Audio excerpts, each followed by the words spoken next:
आप the news verse देख रहे हैं। मैं अरुण कुमार पांडे, नमस्कार।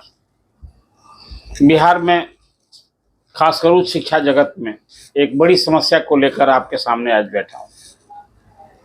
इसलिए भी आप इस विषय से आप सबों को अवगत होना जरूरी है कि बिहार में शिक्षा में सुधार को लेकर आखिर क्या हो रहा है। राज्यपाल और के पाठक भिड़े हैं। राजभवन और शिक्षा विभाग में टकराव जारी है।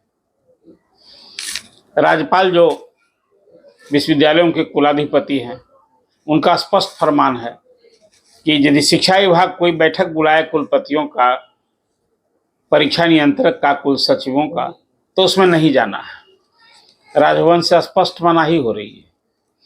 विभाग मानने को तैयार नहीं है। के पाठक कुलपतियों की बैठक बुलाने के लिए आमादा है। अब आखिर टकराव कैसे रुकेगा? कौन रोकेगा? राज्यपाल कह रहे हैं कि मत जाओ और विभाग कह रहा है कि बैठक में नहीं आने पर कार्रवाई होगी। कार्रवाई हुई भी। 13 कुलपतियों के खिलाफ शिक्षा विभाग ने बैठक में भाग नहीं लेने के कारण एफआईआर करने का आदेश दे दिया। एफआईआर थाने में तो वो रपट भी कहिए, शिकायत सब जगह कुलपतियों के खिलाफ दी जा चुकी है। अब पुलिस महकमा भी परेशान है। जब कुलपति बैठक में नहीं आए तो वहाँ के डीडी, आरडीडी और डीओ ने थाने में शिकायत की है कि उन्हें कुलपतियों ने सरकार का आदेश नहीं माना, तो उनके खिलाफ कार्रवाई होनी चाहिए। अभी ताज़ा उदाहरण है कि कल ही 15 मार्च को शिक्षा विभाग ने कुलपतियों की बैठक बुलाई। ये नई तारीख है। इसके पहले ऐसी 4 बैठकें बुलाने की तैयारी थी, हुई भी। बैठक के डेट पर राज्यपाल ने जब मना कर दिया था, कुलाधिपति ने जब मना कर दिया था, तो कुलपति कैसे आते हैं? नहीं आए तो पहले तो सभी का वेतन रोक दिया गया, कुलपति का, कुल सचिव का और परीक्षा नियंत्रकों का। फिर बाद में विश्वविद्यालयों के खाता संचालन पर भी रोक लगा दी गई। तो राजभवन को बड़ा ऐतराज हुआ। राज्यपाल बहुत कुपित हुए। शिक्षा विभाग को चिट्ठी लिखी गई कि आखिर क्या हो रहा है। यहाँ तक कि एक चिट्ठी को लेकर के राजभवन ने मुख्य सचिव को भी चिट्ठी लिखी। वो हुआ ये था कि जब शिक्षा विभाग ने बैठक बुलाई कुलपतियों की, तो कुलपतियों ने राजभवन में गुहार लगाई कि विभाग बैठक बुला रहा है, मैं क्या करूं, जाऊं कि ना जाऊं। कुलाधिपति ने मना कर दिया कि नहीं जाना है। तो शिक्षा विभाग ने फिर चिट्ठी लिख दी कुलपतियों को कि आपकी तो यह कार्रवाई मूर्खतापूर्ण है। आपको पता होना चाहिए कि शिक्षा विभाग ही विश्वविद्यालयों का प्रशासनिक विभाग है, और शिक्षा विभाग का मानना है कि बजट हम देंगे तो फिर हम आपका हिसाब किताब क्यों नहीं लेंगे। अभी जो ताज़ा उदाहरण है वो ये है कि यूनिवर्सिटीज़ में बात सही है कि यूनिवर्सिटीज़ में सेशन लेट से हो रहा है, परीक्षा बहुत लेट से हो रही है। 2 साल 3 साल की परीक्षाएं लंबित हैं, रिजल्ट नहीं हो रहा है। इन्हीं विषयों को लेकर जो शिक्षा विभाग के अपर मुख्य सचिव हैं के पाठक कुलपतियों से रूबरू होना चाहते हैं, और वो जानना चाहते हैं कि आखिर क्या परेशानी है, क्यों नहीं ये परीक्षा नियमित हो रही है। और फिर जब कुलपति नहीं आए तो न सिर्फ एफआईआर हुआ, बल्कि साथ में अब वहाँ सब जगह स्पेशल ऑडिट कराने की भी तैयारी के लिए ऑडिटर भी वहाँ भेजे जाने की तैयारी है। ये तो अलग मसला है। लेकिन आप सभी जानते हैं कि कुलाधिपति का जो पद है वो संवैधानिक पद नहीं है। ये अधिनियम के तहत बना है। एक पुराना कानून है। बिहार में विश्वविद्यालयों के संचालन के लिए कुलाधिपति जो राज्यपाल ही होते हैं, राज्यपाल ही कुलाधिपति होते हैं। राज्यपाल का पद तो संवैधानिक है।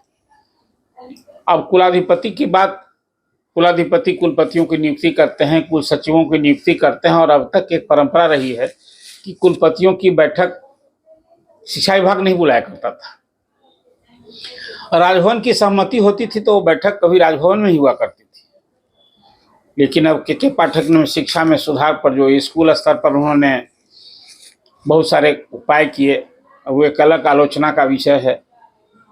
विवाद भी है और समर्थन भी है। के पाठक ने स्कूल शिक्षा में सुधार के लिए जो वहाँ स्कूल में निरीक्षण, मॉनिटरिंग का जो अभियान शुरू किया, उसका एक बहुत प्रभावकारी नतीजा भी देखने को मिला है कि अब 9 बजे से लेकर अब 5 बजे तक स्कूल में शिक्षक वहाँ रहने के लिए मजबूर हैं, जाने के लिए मजबूर हैं। और अब तो शिक्षा विभाग के अधिकारियों को ये नया नया फिर निर्देश दिया जा रहा है लगातार कि आप 8:30 स्कूल पहुँचिए और वहाँ 9 बजे तक जो शिक्षक वहाँ 9 बजे पहुँचना है तो सबकी हाजिरी लीजिए, उनका फोटोग्राफ कीजिए और अनिवार्य रूप से विभाग को दीजिए। अभी मैं देख रहा था कि ताज़ा अभी नवादा जिले में ही वहाँ फिर एक इसी तरह का फरमान जारी हुआ है कि विभाग ने जो निर्देश दिया था कि आप स्कूल में समय पर निरीक्षण करें, 8:30 बजे तक पहुँच जाएँ वहाँ 8:30 से 9 के बीच में और फोटोग्राफ भेजें, तो कहीं अब वो फोटोग्राफ नहीं आ रहा है व्हाट्सएप पर। तो आज कड़ी हिदायत दी गई है और कहा गया है कि इसके कारण अब उन अधिकारियों के खिलाफ कार्रवाई होगी जो निरीक्षण में कोताही बरत रहे हैं या रिपोर्ट नहीं दे रहे हैं। खैर, मैं तो अभी बात कर रहा था जो कुलाधिपति ने मनाही कर दी है कि शिक्षा विभाग की बैठक में मत जाओ, जो कल होने वाली बैठक है। इसी तरह की बैठक पिछले 4 बैठक ऐसी हो चुकी जो विभाग ने बैठक बुलाई। एक तो अभी चाणक्य लॉ यूनिवर्सिटी में एक वर्कशॉप आयोजित हुआ था, उसमें भी विभाग जब राजभवन ने मना कर दिया तो कुलपति नहीं गए। और 3 बैठकें पिछली 3 तारीख की बैठक हुई, उसमें भी नहीं गए। अभी ताज़ा एक बैठक कल होनी है, उसमें भी मनाही हो गई है, शायद ही जाएंगे कुलपति। इसलिए अब कुलपति भी इस शिक्षा विभाग और राजभवन के बीच जो तकरार है, इसमें पिस रहे हैं।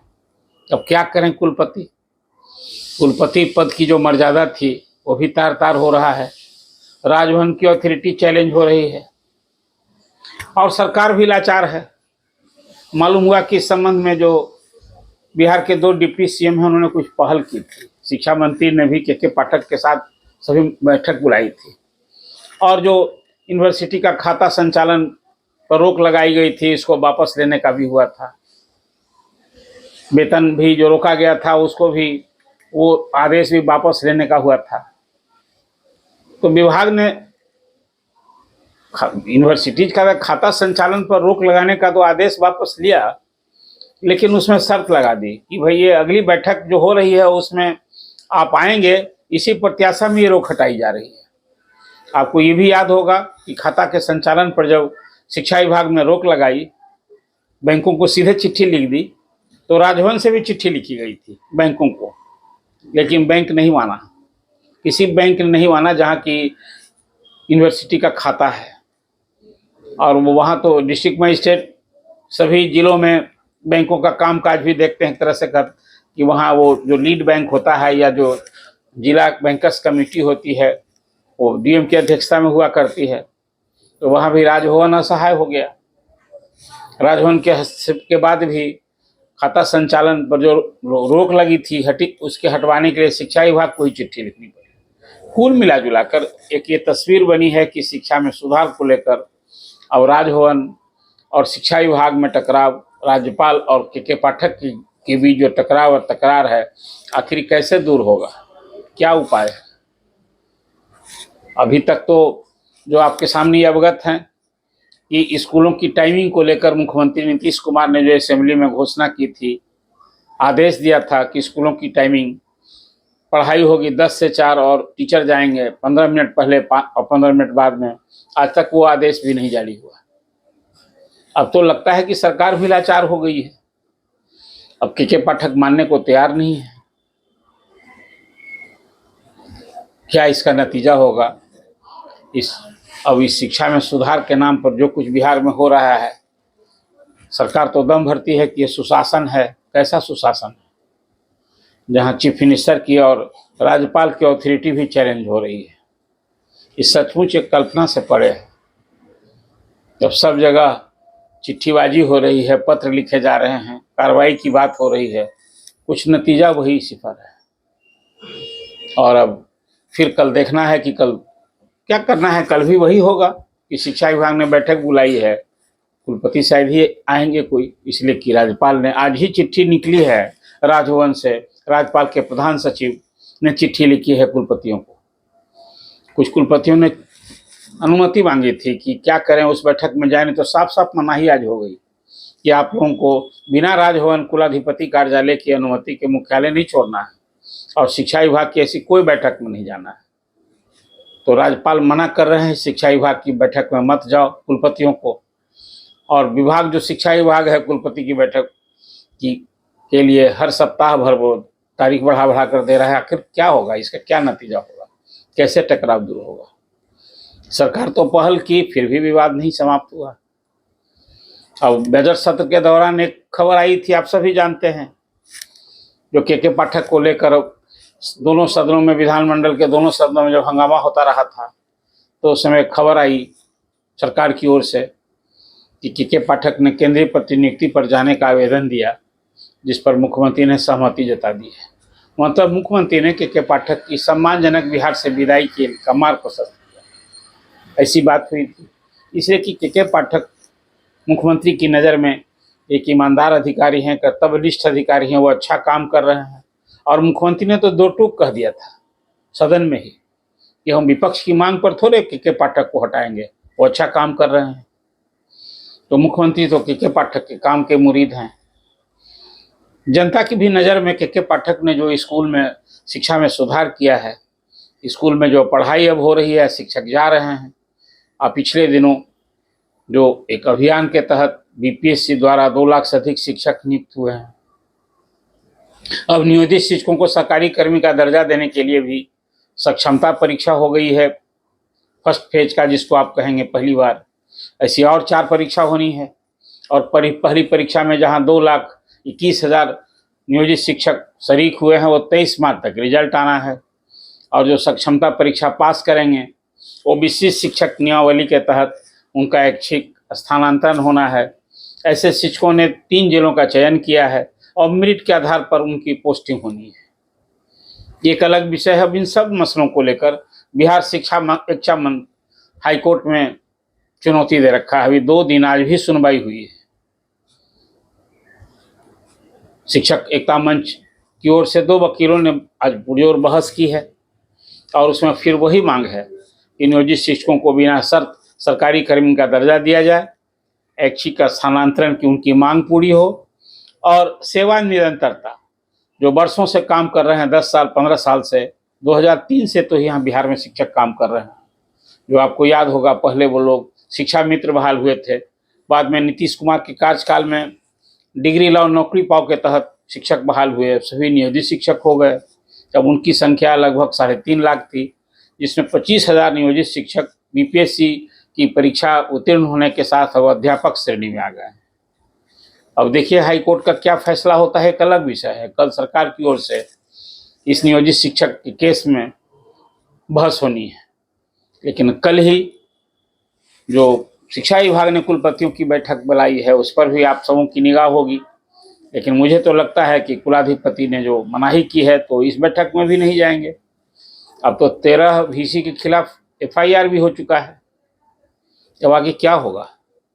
अब की शिक्षा विभाग क्या फिर उन जिलों की पुलिस पर यह दबाव डालने का काम करेगा कि अब ऐसे कुलपति या अधिकारी जो नहीं आ रहे हैं, उन्हें गिरफ्तार किया जाए? कुल मिला जुला कर एक स्थिति जो है सचमुच हैरानी की बात है, कल्पना से परे है। इन मुख्यमंत्री नीतीश कुमार आखिर इस विवाद के हल के लिए क्यों नहीं सीधे हस्तक्षेप कर रहे हैं?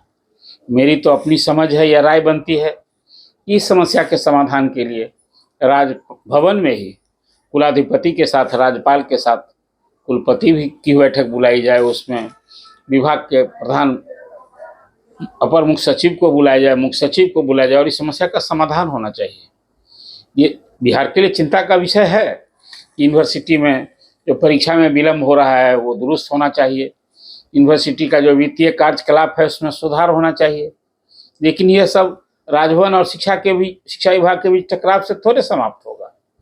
ये कहीं न कहीं एक सोच, एक समझ बना करके और सकारात्मक तरीके की पहल करके समाप्त की जा सकती है। अभी तो ये अथॉरिटी का सवाल है, कौन बड़ा है?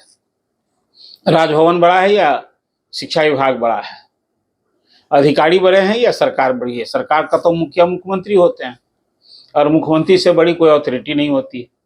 राज्यपाल संवैधानिक प्रमुख है और राज्य सरकार के संवैधानिक भी प्रमुख है।